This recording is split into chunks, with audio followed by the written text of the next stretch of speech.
안녕하십니까. 스피치가 스펙을 이긴다의 저자 공미정입니다. 제가 요즘에 이계진 아나운서의 에세이 남자도 가끔은 옛사랑이 그립다. 지금 그 감성 수필을 낭독하고 있는데요. 오늘은 저자의 허락을 받고 이계진 아나운서의 다른 책, 정말 유명한 저서입니다. 장안의 화제였고 베스트셀러였고 저도 정말 재미있게 보았던 책인데요. KBS 스튜디오의 천일야화, 퀴에 얽힌 야한 이야기, KBS 아나운서 이계진 충격 방송비와 뉴스를 말씀드리겠습니다. 딸꾹. 오늘 첫 번째 시간 한번 낭독하겠습니다. 읽어드릴게요. 내일은 전국이 흐리겠습니다. 남풍이 불어 볼이 누름하는 계절은 그 누구에게나 살기 좋은 때지만 대지에는 언제나 남풍만 불지는 않는다. 때로는 회오리도 불고 때로는 북풍도 불고 높새도 분다. 우리네 생의 언덕에도 바람은 언제나 우리가 바라는 대로 불지만은 않는다. 아니, 오히려 남풍이나 서풍은 드물게 불어오고 차가운 북풍이나 견디기 어려운 높새 또는 정신을 차리기 힘든 회오리가 더 많이 불어와 우리를 괴롭히곤 한다. 바람맞이 언덕에서 살기에는 강한 줄기의 풀이나 나무보다는 휘어 늘어질 줄 아는 속성의 것들이 훨씬 유리하다. 우리 아나운서들도 하늘거릴 때 하늘거리고 흔들릴 때 흔들리고 고요할 때 함께 고요하여 바람맞이 언덕의 식구들과 어울려야 하겠지만 그 몸짓이 무척이나 서툴다. 우리의 70년대와 80년대는 견디기 어려운 바람들이 많이 불었던 격동의 시대였다.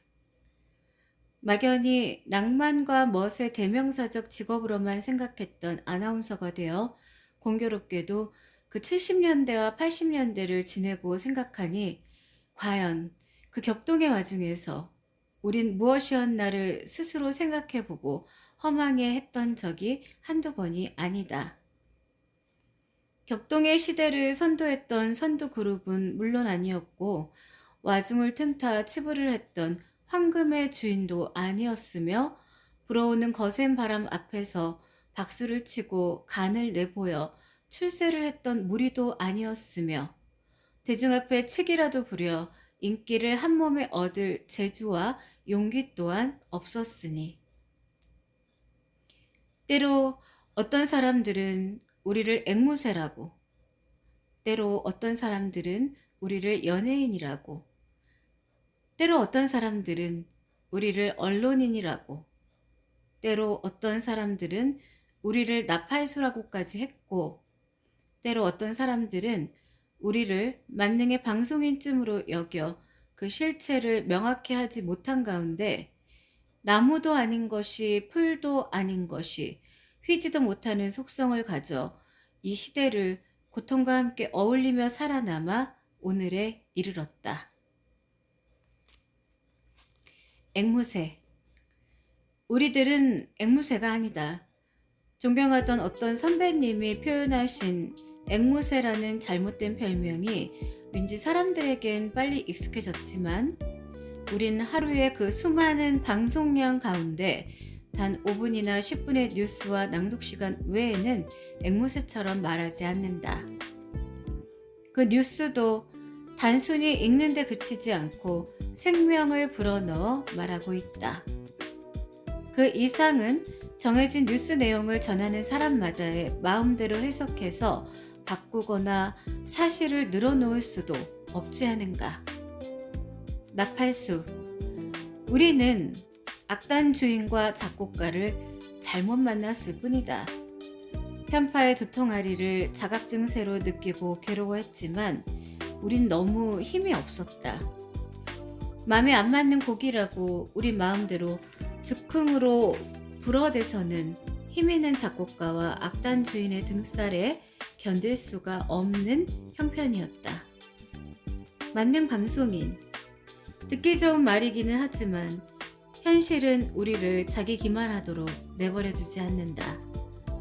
우리는 한마디의 표현으로 규정 지을 수 있는 앵무새도 연예인도 언론인도 만능의 방송인도 아닌 그저 아나운서일 뿐이다. 그 이상의 설명은 어렵기도 하지만 필요도 없다. 그런 우리 아나운서들은 한 시대를 어떻게 살아왔는가? 우리는 말을 하고 표정을 보이고 몸짓을 하며 마이크의 카메라 앞에서 우리의 1인 방송을 한다. 그 방송을 하며 방송에 꽂히고 싶었던 우리들이지만 단지 그 시대를 살기에 적절했던 생활 철학인 침묵으로 대신하는 무시를 몸에 익히며 살아왔다. 웃고 말했지만 즐겁지 아니했고 행복한 듯 말했지만 행복하지 않았으며 발표도 비명을 지르지 않았다. 그런 가운데 우리들 일의 흔적은 또 어디에 남아있단 말인가?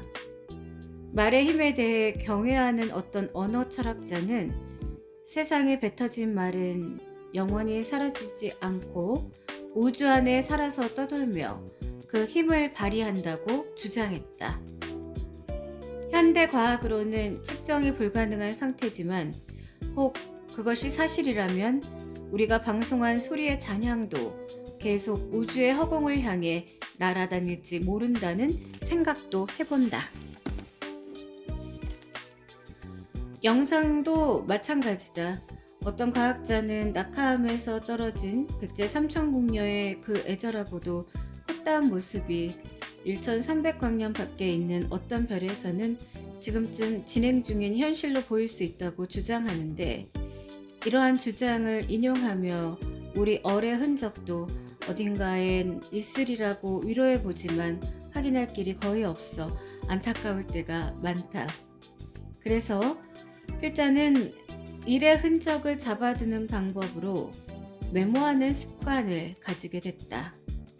선망의 브라운관 속에서 선택된 직업인으로서 스튜디오를 일터로 삼고 살다 보면 그럴싸한 무대 뒤에는 내놓고 이야기하기 어려운 이야기들이 많이 일어남을 보고 듣는다.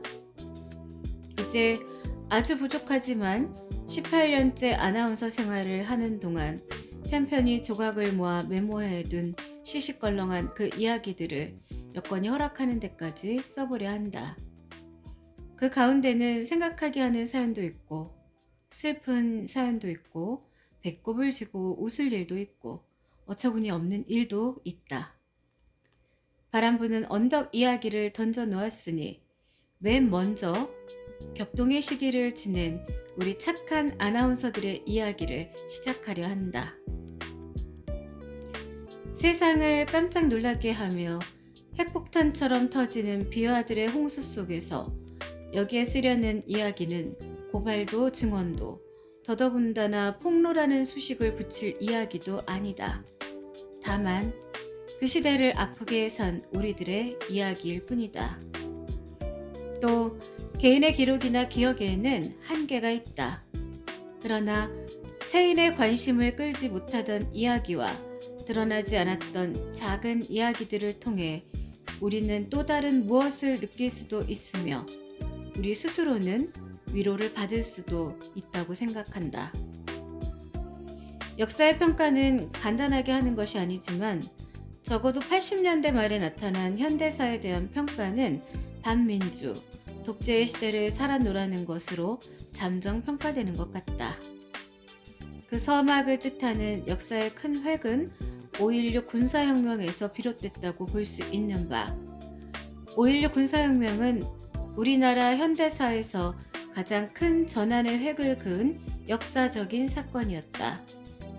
그 혁명의 주체였던 고 박정희 대통령이 항상 강조했듯이 혁명 그 자체의 공과에 대해서는 후세 역사가들이 평가를 할 것이므로 여기에서 언급하지는 않겠다.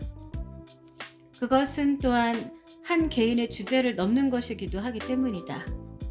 다만 혁명의 제일성을 알린 것은 숙명적으로 아나운서였다는 것을 말하고 싶을 뿐이다. 결코 자랑하고 싶다는 뜻은 아니다. 세상에 알려진 대로 그 주인공은 숙직 근무를 한 당시 박종세 아나운서였다. 당시의 상황을 회고한 내용을 잠시 전제해 본다. 이윽고 남산. 위협사격과 함께 방송국에 뛰어들었다. 놀란 야근자들이 허겁지겁 숨을 곳을 찾아 뜀박질했다. 한참 후에 공수단 병사가 책상 밑에 숨었던 박종세 아나운서를 데려와 박정희 소장 앞에 세웠다. 겁에 질린 아나운서가 서 있다가 대뜸 "방송은 저 혼자만 하는 것이 아닙니다. 기술자들이 있어야 합니다." 했다. 방송국을 샅샅이 뒤져 숨어있던 기술자 2명을 찾아냈다. 이리하여 5월 16일 새벽 5시 2분 한국의 군사혁명은 전파를 통해 공식적으로 내외에 선포되었다. 숙명적으로 아나운서가 알렸던 혁명의 제일성, 그것은 격동의 시대를 예고하기라도 했던 새벽 달개 울음소리였다. 한 가지 여담이지만 남산 시절에 구갈에 있던 라디오 제7 스튜디오는 혁명의 제일성을 알린 곳이라 하여 뉴스센터가 생긴 이후 사용하지 않고 그대로 보존돼 있었고, 건물 구조상 뉴스를 할 때면 항상 바로 앞에 제8 스튜디오에서 그쪽을 바라보며 방송을 했다.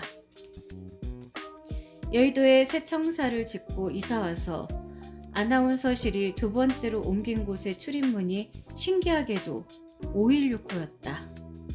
혹자는 516 귀신의 소행이라고까지 했다.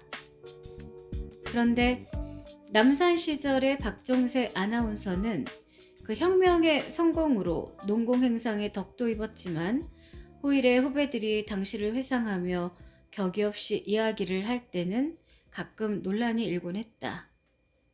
만약 5월 15일 밤의 당직이 나였다면 혹은 너였다면 어떻게 했을 것이며, 또 만약 혁명이 불발에 그쳐 실패했을 때 혁명군이 준 원고를 읽은 아나운서의 운명은 어떻게 됐을 것인가 하는 것이었다.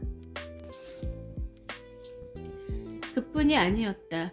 만약 성공할 혁명인 것도 모르고 아나운서는 누가 총을 들이대면서 읽으라고 한다고 해서 다 읽어서는 안 된다는 충직한 근무수칙의 원한대로 방송을 거부했다면 그의 운명은 과연 어떻게 됐을 것인가 하는 것에는 항상 결론이 나지 못했다. 그저 운명에 맡길 수밖에. 우리에겐 그러한 숨막히는 가상이 실제 상황으로 나타날 뻔했던 적이 몇 번 있었다. 유신의 찬반이 거세지면서 전국이 불안할 때마다 그랬고, 박 대통령이 김재규 중앙정보부장의 총 앞에 쓰러졌을 때도 그랬다. 또한 12.12 사태 때도 그랬고, 광주항쟁의 혼란 속에서도 그랬으며 6.29 직전에도 그랬다. 어느 구름에 비가 들어있는지 아무도 모르고 있었고, 들려오는 소문들은 흉한 것들 뿐이었다. 혁명 세력은 항상 야음을 틈타거나 여명을 기회로 삼을 것 같았다. 그래서 심야 근무를 하는 숙직 때는 숙직실의 철문을 굳게 잠그고 가수면 상태로 잠자리에 들었다. 금방이라도 개머리판으로 아나운서 숙직실 문을 치면서 문 열 것을 요구하고 생경하기 짝이 없는 어려운 단어로 인쇄된 혁명 공약을 내밀며 어서 읽지 못하겠냐고 윽박지를 것 같은 환상에 젖어 있다가 가까스로 잠이 들라치면 꿈속에서는 어느새 여의도 광장을 향해 돌진해오는 장갑차와 탱크의 캐터필러 소리가 들리는 듯 했던 적이 한두 번이 아니었다. 그것은 확실히 가능성이 몇 번 있었던 악몽이었다. 우리는 군사혁명의 교본을 익힌 사람들을 항상 두려워하고 있었다. 거대한 방송국 청사에 1000분의 1도 못 될 공간인 닭장 같은 숙직실에서 눈을 감고 있지만 우리는 전례가 있었던 악몽 때문에 불행한 밤들을 수없이 보내야만 했다. 마이크 앞에서 책임을 져야 하는 운명의 아나운서이므로. 혁명의 제일성을 알린 아나운서, 그래서 퍽 좋은 대접을 받고 살았겠구나 하고 생각하는 사람들도 많을 것이다. 그러나 5.16의 박 대통령이나 제5공화국의 전두환 대통령이 사적으로는 아나운서들에게 호감을 가지고 있다고 공개적인 장소에서도 친밀감을 주긴 했지만 아나운서들은 그의 뒷무리들이 생각 없이 던진 돌로 하여 많은 어려움을 겪어야만 하기도 했다. 영남지방을 순시 중이던 박 대통령이 차 안에서 야구 중계 방송을 듣고 있었다. 축구를 좋아했던 대통령은 야구도 퍽 즐겼고 해박한 상식까지 갖추고 있었다. 때마침 그 지역 아나운서가 능숙하지 못한 야구 중계방송을 했는지는 몰라도 중계방송에 대해서 한 말씀 했다. 이 친구 야구를 잘 모르는구만. 짧은 문장의 혼잣말 같은 그 한마디에 그 아나운서는 슬픈 일을 당해야 했다. 물론 충성스러운 보좌관들의 후속 조치였겠지만 이 얼마나 어처구니 없는 일인가. 그것이 적어도 대통령의 뜻은 아니었을 텐데 말이다. 시국이 그나마 평온할 때는 문제가 적으나 계엄이라도 선포되거나 11.6이나 12.12 사태 같은 내막을 알 수 없는 일이 터진 직후 또는 주도 세력의 향방을 알 수 없을 때는 여기저기로부터 느껴지는 진원을 알 수 없는 공포 분위기가 우리를 아찔아찔하게 만들었다. 그럴 때마다 아나운서들은 회초리 앞에 선 아이처럼 겁에 질려 생각지 않은 실수를 했다. 1980년 8월 모일로 기록되어 있다. 통합전의 모 방송 아침 7시 뉴스를 하던 시모 아나운서는 첫 뉴스에서 그만 실수를 했다. 글자 하나를 잘못 읽었던 것이다. 미국은 전두환 장군을 적극 저지할 것이라고 했습니다. 아차, 큰일 났다. 미국이 전 장군을 적극 지지하기로 했다는 내용을 획 하나 덧붙여 저지할 것이라고 했으니 실수치고는 목숨 부지하기 어렵게 됐다고 생각했던 것이다. 시 아나운서는 순간 눈앞이 캄캄했으나 즉시 지지로 또렷이 고쳐 읽고는 뉴스를 계속했으나 적극 저지가 마음에 걸리고 머릿속에 맴돌아 좋은 뉴스를 할 수가 없었을 것이다. 그 실수로 시 아나운서가 무슨 조치를 받았는지는 듣지 못했다. 이러한 실수들은 모두 알 수 없는 공포 분위기에 경직되고 긴장돼 있었던 탓이었다. 그 무렵 자기네 나라 대통령 이름도 잘 모르는 사람이 몇십 %니 대통령을 코미디의 소재로 삼는다느니 하는 외국의 이야기들은 너무나 이상하게 들렸다. 우리들은 왜 그랬을까? 여기에서 잠시 시국에 관련되거나 대통령이 임석하는 회견이나 행사 등에 아나운서들이 배당되는 것을 꺼려하는 연원이 된 사건 하나를 돌이켜볼 필요가 있다. 명동 사건. 정치적인 문제가 깊이 관련된 명동 사건과는 전혀 별개로 아나운서와 관련된 또 다른 명동 사건이 바로 그것이었다. 이 사건은 선배들로부터 들은 이야기지만 우리에겐 잊을 수 없는 일이다. 70년대 어느 해 12월 24일 연례적인 명동성당 성탄 미사를 생중계 방송하던 중 김수환 추기경께서 미사 집전을 하시다 갑자기 생방송으로 연결돼 있는 마이크에 대고 박정희, 당신은 아는가 하며 당시로서는 엄청난 문제성 발언을 시작했다. 생각지도 못한 돌발 사태에 방송국에서는 방송을 중도에 끊었으나 핵심 대목은 이미 전파를 타버린 후였다. 그리하여 라디오와 TV를 각각 중계한 땡 아나운서, 현재 재미와 Y 아나운서는 방송국 옆집으로 불려갔고 퍽 시달림을 받았다는 이야기만 전해질 뿐이다. 그 아나운서들은 그 후 술에 만취가 되어도 당시의 상황을 절대 이야기하지 않는다. 그 당시 아나운서의 죄는 무엇이었나? 그것은 위기의 상황에서 왜 딴 이야기로 커버하지 못했느냐 하는 것이었다고 한다. 순간에 넘어간 사고였는데 그것마저 아나운서 책임이라니. 어쨌든 그 이후 아나운서들은 대통령 등이 관련된 행사 중계에 배당되는 것에 무척 신경을 썼으며 꺼려했고, 그것이 악몽이 되어 여타의 민감한 방송에 공포를 느끼게 되었다. 신문에도 한 줄 실린 적이 없는 그 명동 사건으로 하여 우리 아나운서들이 고생을 했다는 것을 김추기경님은 모르실 것이다. 그래서 그런지는 몰라도 이상하게도 대통령이 관계한 행사에서는 대통령 이름을 잘못 말하는 실수가 귀신 붙듯 따라다녔다. 차후에 따로 언급이 있겠지만 한 가지만 더 이야기하자. 1981년 1월 28일 오후 3시 김포공항. 전두환 대통령은 레이건의 초청으로 방미길에 올랐다. KBS 1, 2TV, MBC TV, 그리고 라디오의 전 채널이 실황 중계 방송에 동원됐다. 그날은 연속되는 강추위의 끝이어서 헉 추웠다. 공항 현장은 물론 연도 요소요소에 아나운서들이 배치되어 추위도 잊은 채 실황 중계에 열을 올렸다. 다 좋았다. 그런데 추위로 중계 방송을 빨리 끝내고 싶은 심정 때문이었는지 비행기가 하늘로 가물가물 멀어질 무렵 중계 아나운서는 결국 실수로 마무리를 해야 했다. 전두환 대통령이 탄 비행기를 바라보며 이제 박정희 대통령이 탄 비행기는 분하다. 또 실수를 했다. 그러나 우리는 과거 18년 동안의 뉴스 시간의 말끝마다 박정희 대통령은 왜 외치며 살아왔어야 했지 않은가. 이 점을 우리는 간과해서는 안 된다.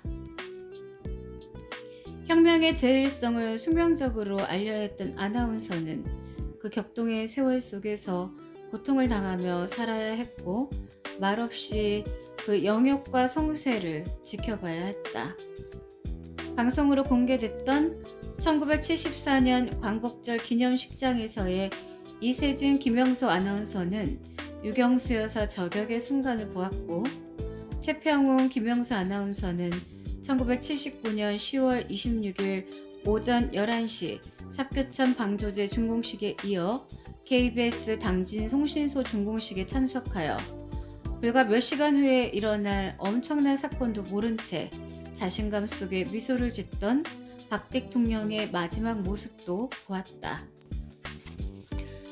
1980년 8월 22일 오후 2시 서부전선 땡땡 부대에서 있었던 전두환 장군 저녁식 중계방송 당시 중계를 맡았던 최평웅, 이세진 아나운서가 급식 인원 1일 보고에 중계방송반이 포함되어 있지 않다며 밥을 주지 않아 장교 식당에서 3,000원씩 내고 겨우 밥을 먹을 수 있었을 만큼 청렴의 표본이었던 전 대통령이었기에 그 며칠 후 대통령 취임식이 있던 날, 새 대통령의 취임을 축복함은 어두운 밤 같은 한때가 끝나고 찾아올 새 시대에 대한 크나큰 기대 때문일 것입니다 했는데, 그 후 7년의 일들은 우리를 배반했고 너무나 슬프게 했다는 생각이다.